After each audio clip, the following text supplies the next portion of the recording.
Dado que, então, a gente está relativamente bem do ponto de vista interno do mercado de cripto, dado que a gente está com um mercado pouco especulativo por conta de vista do cenário macroeconômico, no que e por que a gente vai investir em alguma coisa. E aí aqui eu basicamente separei um pouco das minhas teses, tá? Aqui é no que e por que eu estou investindo em algo. Então eu vou explicar aqui o que eu estou investindo, o que eu estou acompanhando e como eu estou fazendo isso, que eu acho que, enfim, nada mais justo, nada mais transparente com vocês nesse aspecto. Isso daqui é toda a minha carteira? Não. Tem outras aplicações, principalmente dApps, que eu não citei aqui, mas isso daqui é grande parte das minhas teses de infraestrutura e grande parte das minhas teses que tendem a ser aumentado ao longo do que a gente tiver de confirmação do que eu tiver do que eu estou pensando como tese. Naturalmente, pessoal, se vocês ficarem com dúvida, né, em alguma dessas teses que eu vou passar, fiquem à vontade para perguntar. Primeira coisa que eu estou investindo, essa talvez seja a mais óbvia que todo mundo já estava esperando: roll-ups. O que são roll-ups? São estruturas de condensação de dados dentro da rede da Ethereum e que provavelmente vão se expandir para outras redes EVMs. A gente já tem, inclusive, iniciativa, por exemplo, entre a Avalanche e a Boba Network, que é um roll-up da rede do Ethereum, querendo também fazer estrutura de roll-up na Avalanche. A gente tem, por exemplo, iniciativas dentro do roadmap da Binance Smart Chain olhando para rollups. Então, tende a ser uma tecnologia que a gente vai olhar muito para isso. E aí eu vou fazer só a explicação básica de rollups. Eu acredito que a maior parte das pessoas que acompanham aqui o conteúdo já deve ter me visto falar uma vez, mas só para quem ainda não entende, né, o conceito de rollups ficar bem fixado. O que é o rollup, né?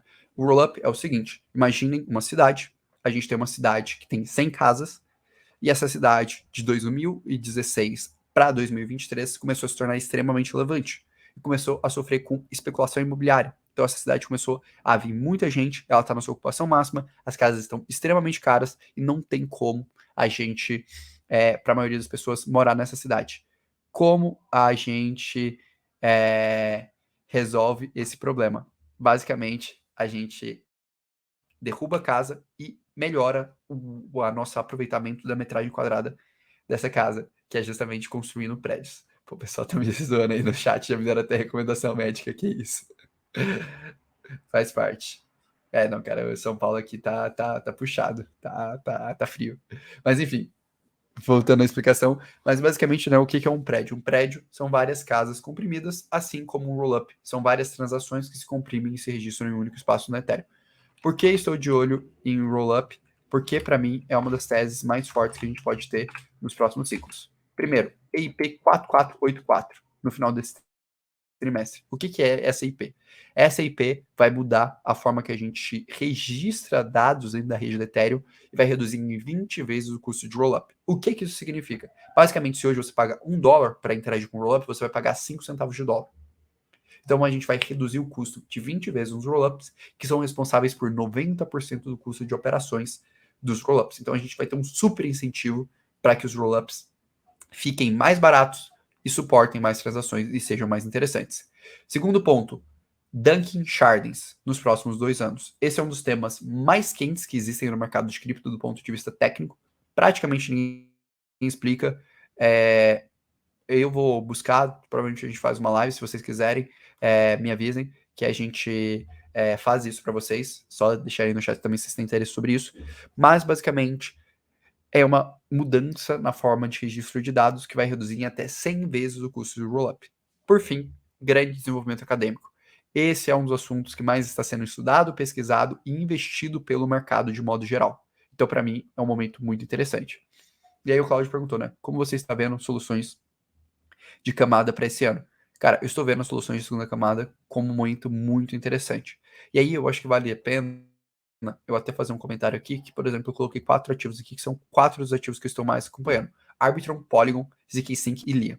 E eu sei que muita gente vai falar, pô, mas Arbitrum é um ativo ruim. Arbitrum é um ativo que tem um tokenomics ruim.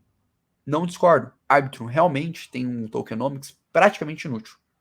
É um dos piores tokenomics que a gente está vendo recentemente. Mas Arbitrum tem um time muito, muito consistente nesse aspecto. E outra coisa, o cripto não é só baseado em fundamentos. Infelizmente, cripto tem a sua variável especulativa. E quando eu penso que a gente está num momento que a gente está numa baixa do ponto de vista da especulação do mercado de modo geral, porque a gente está com baixa liquidez, eu teria uma pequena posição em Arbitrum, pensando do ponto de vista especulativo. Talvez aí seria ajustar como a gente vai fazer nesse sentido. Desculpe, Opa. mas eu não posso alterar. E aí talvez seria como a gente vai ajustar se a gente vai estar posicionado só em Arbitrum ou eventualmente eu tenho algumas aplicações ali dentro. Mas é importante a gente ter esse racional, que cripto tem essa variável especulativa, é importante a gente ter um pouco dessa sacada. Uma das dúvidas mais recorrentes quando a gente abre a live para falar sobre o roll-up, que é essa dúvida do Victor. Mas, cara, se a gente expandir roll-ups, etc., tudo vai ficar muito barato. E aí? Então, esse é o ponto. Imagina, novamente, vamos voltar para o exemplo da cidade. Vamos imaginar que na cidade, o resultado do governo, o governo no caso seria Ethereum, ele é baseado no IPTU no preço daquelas casas. E aí a Ethereum decide dar um incentivo de IPTU que ele vai reduzir em 20 vezes o custo. E aí entra a grande sacada aqui. Se o Ethereum está reduzindo 20 vezes o custo, quanto isso vai ser negativo? Isso vai ser negativo se a gente tiver 20 vezes, a gente não atingir 20 vezes mais transações. Se a gente passa de 20 vezes mais transações, volta a queimar mais ativo. E aí a gente só expande a usabilidade e constrói ainda mais alicerces que mantém aquilo e sai do caso de uso de apenas um criptonativo para algo ainda maior, para algo mainstream. E esse é o ponto. Eu acredito que a gente vai passar muito mais do que 20 vezes transações nessa questão dos rollups. A gente vai expandir, mas a gente ainda vai continuar consumindo ainda mais Ethereum. Então, esse é o que eu vejo de ponto mais interessante. Segunda dúvida que o pessoal perguntou aqui, cara, por que você excluiu Optimistic e StartNet? Cara, Optimistic é porque realmente eu acho o time da Optimistic muito pouco competente. E do ponto de vista de ativo, hoje é um ativo que eu não vejo tanto futuro em relação a time, em relação à usabilidade. StarkNet eu continuo acompanhando, não acho que vale a pena não acompanhar, mas hoje é um case que eu acho um pouco mais fraco, justamente porque ele usou uma estrutura de roll-up chamada estrutura de roll-up Stark, que força você a criar uma nova linguagem de programação. E para você fazer um onboarding de novos usuários, isso se torna mais difícil, tá bom? Também o pessoal perguntou aqui, né? Desse daqui, o que eu acho de cada um desses ativos aqui, né? Aqui, o Fábio Leite mandou essa pergunta. Vamos lá. Então, eu comentei de Arbitrum, nesse sentido, e expliquei um pouco, né? Justificativo do que eu tô vendo. Polygon, cara, Polygon, eu sempre falo, não enxerguem Polygon como um único caso de ZK Rollups, mas como um hub de casos de ZK Rollups. Eu até tô querendo fazer uma thread no Twitter explicando melhor isso. Polygon é uma grande holding com várias soluções de escalabilidade dentro da rede Ethereum, inclusive não se restringindo a soluções só EVM do padrão do Ethereum, mas criando outros modelos, como por exemplo o que eles estão fazendo na Polygon Mind. Para mim, é um dos cases mais interessantes, e o próprio time já falou que o token Polygon vai estar presente em todo o seu ecossistema. ZK Sync, para mim, eu acho que é um case assim, que ele necessariamente ele vai precisar de um token tanto de utilidade quanto de governança. O token faz parte, tá, pessoal, de toda a dinâmica que a gente vai ter dentro da ZK-Sync. Então, eu acho que a gente vai ter airdrop de token da ZK-Sync, vale a pena estar interagindo na solução nesse sentido. E por fim, Lia. Por que Lia? Porque eu acho que também é uma das soluções mais legais que a gente tem no mercado. É uma solução que ela tem uma capacidade de capilaridade muito grande, porque ela está sendo desenvolvida pela Consensus e vai estar sempre ali implementada na MetaMask, que é a maior carteira hoje de uso para criptonativos. Outras soluções que valem a pena a gente citar aqui. Tem a Taiko também, que é um outro rollup que tem potencial para airdrops, e tem a Scroll, que é um outro case que também tem potencial para airdrop. Talvez o Scroll seja o case mais estruturado, que, enfim, funciona melhor e que as pessoas menos conversam, enfim, essa relação. Não é o melhor case, tá? Mas é um dos cases mais bem estruturados que as pessoas falam muito pouco, porque não tem um marketing tão agressivo, mas que também é uma solução que potencialmente deve ter algum airdrop, e eu acho que vale a pena vocês estudarem aqui. E também tem a Base da Coinbase, que eu acho que é uma outra solução desenvolvida em cima da Optimistic que vale a pena ser acompanhado, vale a pena se estudar. Pessoal perguntando hoje em relação aos rollups, o que eu vejo de maior inovação. Hoje, cara, são as soluções da Polygon e as soluções da Lia. Para mim, são duas das soluções que mais têm entregado resultado em cima disso. E aí aqui o DeFi Guy faz uma pergunta que eu acho muito legal, que é, Orlando, mas qual seria o risco regulatório dada a centralização dos sequenciadores e a baixa utilidade dos tokens? Pergunta perfeita. Sequenciadores vai ser um risco sim em rollups, por isso que a gente não pode ter uma carteira enfim, é um setor de risco, naturalmente, é um setor que ele está sendo validado ainda.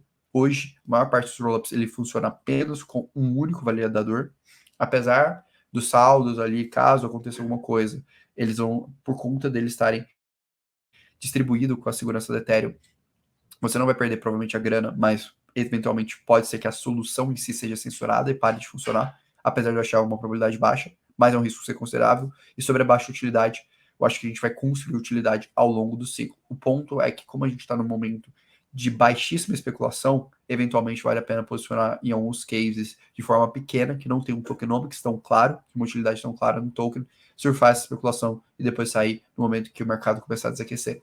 Então, acho que também tem um pouco dessa lógica, tem um pouco dessa malandragem, e eventualmente até mesmo interagir nessas soluções para pegar drops e poder ficar posicionado a custo zero.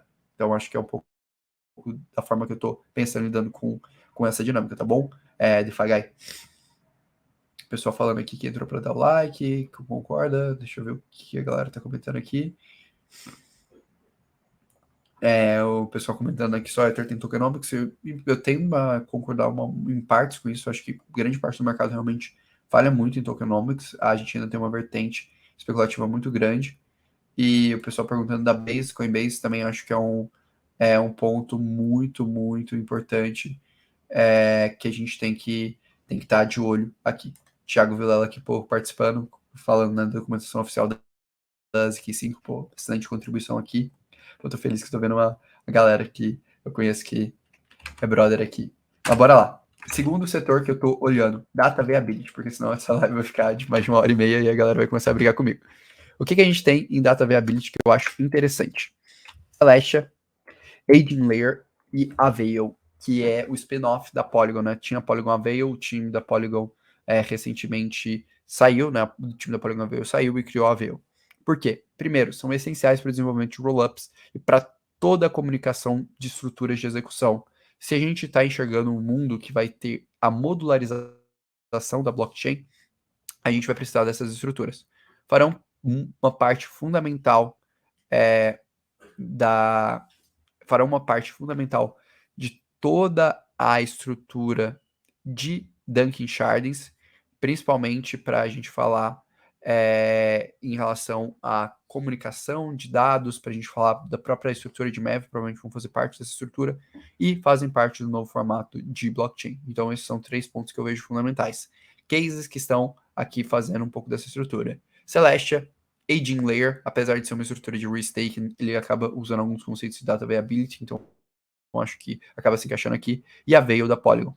Hoje, esses cases não tem token ainda, vale a pena interagir com o ecossistema, vale a pena utilizar essas soluções, vale a pena acompanhar essa dinâmica para a gente conseguir aproveitar isso. Só respondendo uma outra dúvida aqui, a dúvida do Romero, que foi, ele falou, ou do Diego Romero, que ele perguntou por que eu condenei a Optimistic se a base é construída em cima dela. A questão é que, beleza, a base é construída em cima dela. Talvez essa saída que a Optimistic está fazendo, de pensar em Layer 3 com aplicações mais específicas, pode ser uma mudança, mas aí o time da base que está coordenando toda a estrutura e a Coinbase que está pensando principalmente na parte de distribuição e na parte comercial. Para mim, a grande falha que eu vejo hoje na Optimistic é realmente a dinâmica comercial do time, a dinâmica de gestão do time. Por isso que eu não acho uma solução tão interessante, apesar de não ser uma solução que é boa do ponto de vista técnico. Não é boa do ponto de vista de gestão. E aí, quando você muda quem está gerindo, aí você começa a ter uma outra perspectiva. Entendeu? Beleza, vamos seguir lá. Segundo setor, então, Data Viability. Terceiro setor que eu quero comentar aqui com vocês, Layer 0. Mas eu quero chamar agora de protocolos de mensageria. Não acho que seja legal a gente ficar fazendo essas distinções de Layer 1, Layer 2, porque a gente não tem nada tão claro. Eu acho que, para mim, o melhor termo que a gente pode significar tudo isso é Layer 0, protocolo de mensageria. Nesse sentido, por que eu acredito nisso? Porque a gente tem um mundo que potencialmente vai ser multi-chain, a gente vai ter a necessidade de comunicações públicas e privadas, especialmente com o avanço dos CDBCs. A gente vai ter a realidade de blockchains privadas e a gente vai precisar comunicar nesses dois mundos. E por fim, as pontes hoje são o elo fraco do mercado de cripto. As pontes hoje são um ponto ali de falha desse mercado. Então, é onde que eu vejo que tem muita oportunidade. Quais são os 3 cases que eu estou acompanhando nesse sentido? Layer 0, potencialmente vai ter um airdrop, teve um investimento muito grande de VC, então vale a pena em utilizar soluções white label que eles desenvolveram, vale a pena acompanhar o case, porque tem uma chance muito grande de ter airdrop. Zeta Chain também está em modelo de testnet, também tem um potencial muito grande de ter airdrop, também teve uma mesma dinâmica de investimento, de layer 0 de diversos outros casos que teve airdrop por conta ali da busca de liquidez de VCs. E por fim, Chainlink, através do CCIP, aí é um outro case que eu também acho que tem um potencial muito grande, é um case que sabe muito bem fazer toda essa dinâmica de comunicação. Então seria ali os 3 cases que eu gastaria tempo. Acho que, novamente, vale a pena. Igual comentei com o Scroll, com o Lia, com o ZK-Sync, Layer 0 e Zeta Chain tem um potencial muito grande de rolar drop. E aí é uma oportunidade de vocês interagirem com essas soluções que ainda estão em testnet, praticamente não gastarem dinheiro, e com isso terem o potencial de receber ali, às vezes, 500 mil dólares na sua carteira, e com isso já está posicionado nesse case. O mesmo vale, inclusive, também para a Celestia, que é outro case que ainda não tem token, a Veil, que não tem token. Então percebam ali como a gente tem oportunidades legais se a gente continuar estudando, engajando, acompanhando essas comunidades. Se eu estivesse na pele de vocês, entrem no Discord, acompanhem as inovações, interajam com as soluções, que a probabilidade de dar bom é alta, e sei lá, talvez daqui a 6 meses, um ano, a galera vai mandar mensagem agradecendo, pô, você mostrou esse case, mostrou aquele case, e felizmente eu consegui interagir e ganhar algum dinheiro com isso, assim como, por exemplo, aconteceu com o Arbitro, com o Optimistic. Então, realmente, eu acho que vale a pena. Seguindo aqui, para nossa quarta e tese final aqui, Layer 1, ou camadas de registro. E aqui eu quero deixar muito claro para vocês que a gente precisa ter contrateses. Então, para mim, esse é o ponto mais fundamental daqui dessa análise. Não adianta a gente só ir para a tese com maior probabilidade no mercado. A gente precisa estar exposto em outras teses. E isso, para mim, é um dos pontos que eu gosto de trazer de visão aqui para vocês, que é o seguinte. A Ethereum, ela definiu um caminho muito claro de escalabilidade, que é o caminho de rollups. Se o rollup for a solução para os problemas da Ethereum, beleza. Tudo isso que eu citei aqui, daqui para tirando o Layer 0, protocolo de mensagerias, Data Viability e o rollup, os caras vão explodir. E Ethereum em si vai explodir. Agora, se a solução final de escalabilidade de cripto daqui a 5, 10 anos a gente perceber que não vai ser só rollups, vale a pena estar posicionado em outros cases que estão buscando outras escalabilidades diferentes.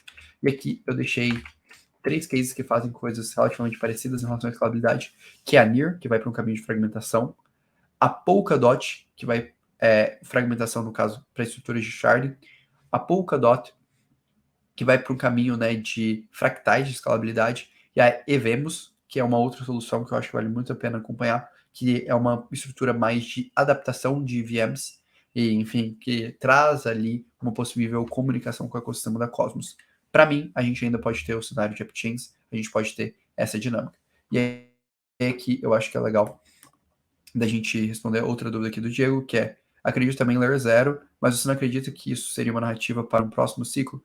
Vejo o autofinanciamento desses tokens nesse ciclo de Layer 2 e nas estruturas descentralizadas de staking.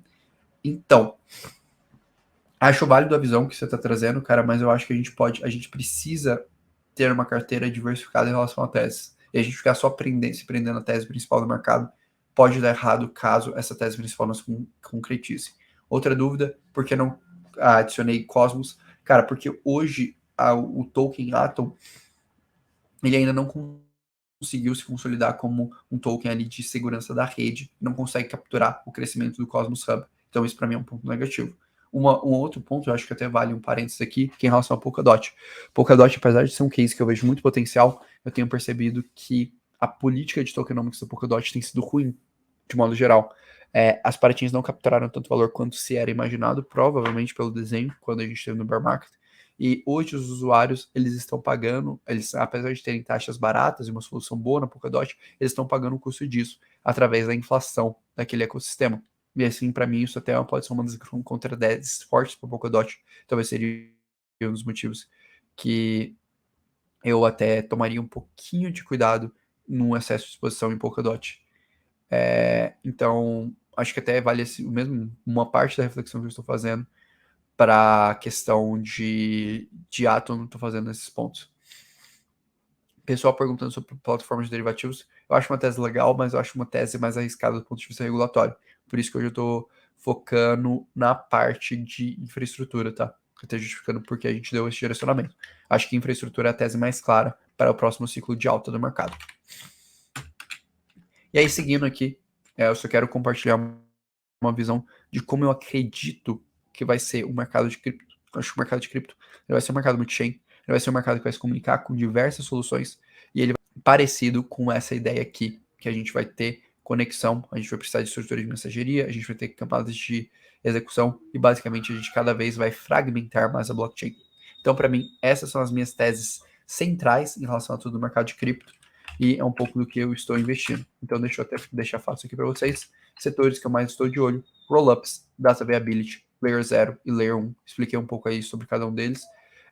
Naturalmente, se vocês acharem legal, deixem nos comentários. Eu posso fazer um Crypto Vision sobre cada um desses setores e entrar no detalhe de cada um desses pontos. Se vocês acharem maneiro, já deixem nos comentários que vocês querem isso, que eu já deixo programado para as próximas lives. Deixa eu ver aqui o que o pessoal está comentando. A pessoa perguntando sobre a tese de blockchain monolíticas. Cara, eu acho que a tese de blockchains monolíticas perdeu bastante força. Talvez pensar em blockchain monolítica vinculada a uma blockchain de registro pode fazer sentido. Eu vi muito a galera puxando um pouco nessa linha para Solana, etc. Então, eu ainda estou refletindo um pouco sobre isso. Atualmente, eu estou um pouco mais pessimista em relação à tese de blockchain monolítica, mas eu quero estudar um pouquinho mais para, enfim, cravar a opinião.